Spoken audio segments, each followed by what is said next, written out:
भूतिया गुड़िया। गुनगुन नाम की एक छोटी लड़की थी जिसे गुड़ियों से बहुत प्यार था। उसके पास हर तरह की गुड़िया थी, छोटी, बड़ी, लाल, नीली। पर सबसे खास थी उसकी एक पुरानी गुड़िया जिसे उसने अपने दादी के पुराने बक्से में से निकाला था। उस गुड़िया की आंखें कांच की थी और उसके होठों पर हल्की मुस्कान थी, लेकिन उसमें कुछ अजीब था।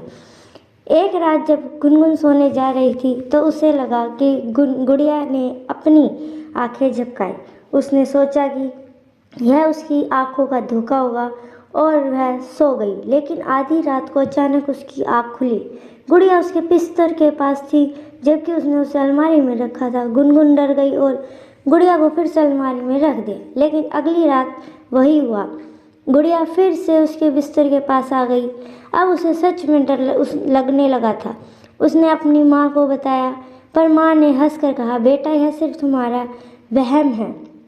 लेकिन अगली रात कुछ और भी डरावना हुआ। गुनगुन ने सपने में सुना कोई फुसफुसा रहा था, गुनगुन गुनगुन। उसकी आंखें खुली तो देखा गुड़िया अब उसकी तकिए के पास थी और उसकी मुस्कान पहले से भी ज़्यादा चौड़ी हो गई थी। गुनगुन चीख पड़ी। उसके माता पिता दौड़ते हुए आए। जैसे ही उन्होंने लाइट ऑन की, गुड़िया वापस अलमारी में थी, बिल्कुल वैसे ही जैसे पहले थी। अब माता पिता भी थोड़ा घबरा गए।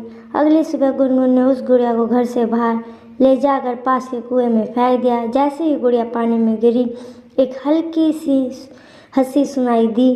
उसके बाद से गुनगुन को वह गुड़िया कभी नहीं दिखी, लेकिन कभी कभी रात के अंधेरे में उसे अब भी वह फुसफुसाहट सुनाई देती है, गुनगुन गुनगुन।